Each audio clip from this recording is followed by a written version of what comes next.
Hello world, hope you guys are all doing great. So quick update video. I've been saying I wanted to make a video for you guys showing what was going on in this fish room. We're going to do a little bit of that. So a bunch of you guys were wondering about green water, how you can trigger it, also how you can keep it and or get rid of it. We're also going to look at a few things around the fish room, talk about them a little bit. Maybe you guys will pick up some little golden nuggets of some info and also projects, what's going on around here. Try to make this short and sweet. Sit back, relax, enjoy the show. So jumping into the green water here. For those who watched my fish room tour video, this was covered in green water. Now it's actually clear. A big reason why is I stopped dosing my fertilizer, and this is really the main culprit, the micro, which this is going to be your iron, CSN plus B, and your macros, potassium nitrate, potassium sulfate, and phosphate. Those really trigger the algae, the green water. So if you're wanting to maintain it, this is great for doing so. But green water is still really finicky and tricky to figure out, because this tank under here was completely clear the other day, had fish in it. So you think the fish would help with the green water. The green water is actually starting to come back. There is even Daphne in there, so it's kind of weird. It's like, definitely just must not be enough Daphne yet. But what green water will do is it'll settle in the substrate. So what happened more than likely is, I really don't know. I really don't know, because the fish are taken out of it. The ammonia source wasn't any like decaying plant material in here that I know of. Could be wrong, but it did just come back. And that would have been like the same situation with this tank if I would take those fish out, with the green water come back. And just since these are all new filterless aquariums, green water will happen. Algae will happen, but I haven't done any maintenance. The algae is starting to die off on a lot of these plants. Things are starting to balance out, starting to get it figured out, which is great. You can see it's absolute madness here in the fish room. This is one of my painting sections. So you see I got some drying racks over there for pieces. That was also drying table. This is temporary building and painting section. I got more to build there. Just got to get them screwed together, put together, get the legs done here. Because I got to paint section by section. There's only so much room. I can't really do it outside with the dry and recoat time. It's taken 3 coats to get this nice glossy finish. I did go with gloss paint. Helps keep dust and stuff off. But I'm going to make, like I mentioned, full build videos through more of all this process if you guys are interested in doing the same or maybe learning something new. And you can see I got those hot new market aquarium covers going on. Help keep paint out of it. 2x4s all over the place for future racks coming up. Tank's looking good though. And for the pond, those wondering, Shellies are still doing awesome in here. Absolutely loving them as a community fish. And then the rainbow's spectacular as always. I did turn a couple lights off on the pond, hoping to kill some of this hair algae, because it really feeds off that light. And since this light isn't raised up, what I need to do is make a stand to go over this and have the lights raised up, because they are way too close and it's really causing major algae issues. But you can see in this tank, did the same to this plant. It's just way too much. Look down here where this is up a little bit. Look how nice that is. That's beautiful. It's not right on top of it. Script's loving it. I just need to go through here and pull out some algae too. That would really help this pond. Just get all that out. That way it doesn't break down and become something else. Airplane's doing good. You can see this mass of algae here just going crazy. You can see where this tiger valve has already been trying to grow towards the light. We'll see how it does. And also you can see the difference between, this is even a taller tank here, just a little bit taller. But since it does, I mean, it's got a little more light than this tank does. Fuchsias and Anubiuses are pretty much the same. Look at that snow white Anubius underneath there. But look how thick a guppy grass this is. And this guppy grass is fresh and clean. Little baby Anubius is in it. Because it's got a massive biload. It can handle this light. And really a lot of the aquarium plants that I keep really do not need much light. Saying that, I did turn one off of this corkscrew valve here that had a little bit of hair algae on it. Just trying to balance things out. And this pearlweed, I don't know what happened to it. It's just kind of folding on itself. It is just going crazy. I had to move my Procatopus similis. Looks like they're making a braid mop out out of it. On my cardinal tetras, that's actually a really rare fish. Been trying to get them to breed. Which my cardinal tetras, there they go.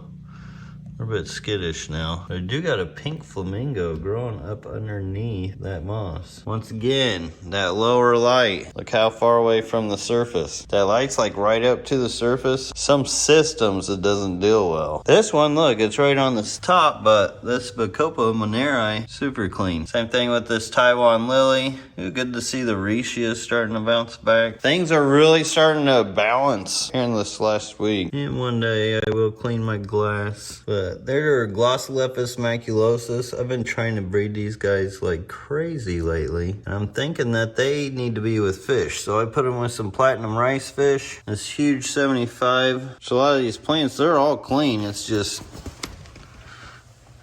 so you can see in there, it's just that glass up front. I don't have time for maintenance, obviously, with these projects. And if you want to see what this pond looks like all cleaned up here in the future, hit that subscribe button, because you would be surprised how plants can grow underneath algae. It's kind of like burying potatoes and letting them grow underneath. It's pretty wild. Once again, like these plants grow. Imagine if that was algae, these would still be growing underneath. Just like these are.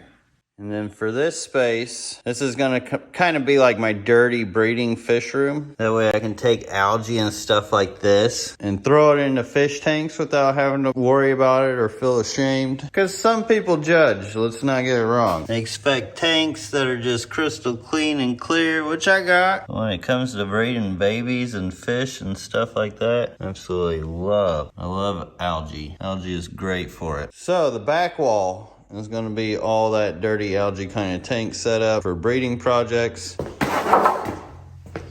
And also for this wall here, I went with fiberglass reinforced paneling. Really loving that. That way, it's waterproof. Shouldn't have to worry about mold or mildew or anything. And the one rack that I did take was the rack with all my stickers. The one rack. Then as far as this front wall here, it's going to be more of a display and gallery of community tanks and species only type of fish that I absolutely love to see. And I think you guys would love to see as well. I can't wait to get those done. It's going to be awesome. Then you see where this 40-gallon is and this divided tank. Then right here, those will be 40-gallon racks. And then we're going to have 75s this way. And that's also kind of be like my visual gallery of, this will be like grow out fish. I think those will be shrimp on the ends. And I don't know, probably grow out on this too. And then we'll go down the middle, down that way, eventually one day. And then we're going to build up stuff over there, which I'll talk about that in the future. And this space, I'm still undecided because I want to do something huge, but that project would be massive. And I may just temporarily do something over there until I can actually do it. And we'll do something down this way as well. We'll eventually do something down this way as well. I'm thinking FRP paneling down this way, 40 gallons. That's going to be my CO2 plant setup area. Same thing, FRP over there. And yes, I went really tall with the racks, but I got good reason. You guys will see in the build videos. Subscribe if you want to see that too. But as they say, Rome wasn't built overnight. I've been doing this all by myself for the most part. Did have Sarah hold up a couple of those for me. But it takes time, and one brick at a time. So thank you all for being patient. Trying to keep you guys updated as it goes, but also trying to crunch the time of all these projects, especially with the Triple Crown Cup. And I got to be ready for that because I'm going to want some new fish, and I'm going to need space to put them. And I got to feed the family too, so I got to get this going. But yeah, I've been separating those G-Max in multiple tanks here, trying to get them to breed in all kinds of different situations. Daphnia, green water, nothing but moss and plants and stuff, and nothing. Still nothing. So I'm hoping they'll community breed with those other fish. But I cannot wait to get these off the floor and up on racks, and actually so we can see in these things and really enjoy them. Also, another good way to battle algae is light duration, but I'm not really doing that. I could, and I probably should on some sections, but I like having a light on while I'm in here. I don't care about the algae. Really, if it was up to me, I wouldn't care at all. Because I could always save the plants, which I'll show you, like I said, if you subscribe. The other side of fish keeping that isn't always so pretty. This is pretty though with the lights off. Hydrocollo triparta. Really cool. Little Rosa maiden cribs hiding in there, getting settled in. Once these things grow bigger. it'll help with the algae. Those shellies, I tell you what, they got a nice little hideout there with the algae defense and them shells. Look at that guy. He is chilling in the algae. It's a good home for him. I think he feels secure. I would if I was him. Also, don't know if you guys noticed, the pump's not running either. I just quit running that thing on this, and it seems to be doing a lot better. For some reason, me and pumps just don't get along. Like, it works, but the ecosystem just prefers it to not be on. As you can see, since I've turned it off, getting more new growth to where this stuff can finally, like, really settle in. Same with that Rotella colorata. So, yeah, I just need to go through and take out a mass of this algae that's been trying to grow in here. Is growing. So skittish. It's almost nighttime, so being atop of them, they feel predated. We got all of them hiding. Maculosis. Raid, please. And many of you guys were asking about my Neocaridina shrimp. Since we have softer water, I've been adding in some GH booster for them. And they seem to be doing really well now. Lots of babies breeding out, so hopefully we'll have them for you guys sooner than later. Also been working on some things with the channel that will bring some more consistent content for you guys here in the future once we get settled in here more and really revamp this thing. So I can't wait to bring that to you guys as well. Really treat this channel right and you guys right, because I've been needing to make more content for you guys, show you guys more hands-on, and get in depth on more of these approaches that are abnormal to the hobby. Or you may just be wondering when you're just starting out, or things you may be trying to figure out. Easy to read online, but to show you visually reasoning and why, I think, in my opinion, is a lot more helpful than just some post or the same old videos everybody else makes. Alright, so there you have it. Quick update on what's going on in the fish room. It's a work in progress. It's taking its time. It hasn't been easy, but it is going to be sweet when we get there. So thank you all for the support, for watching. Without you guys, this would not be possible. So thank you. Till next time, everybody. Peace. Have a great one.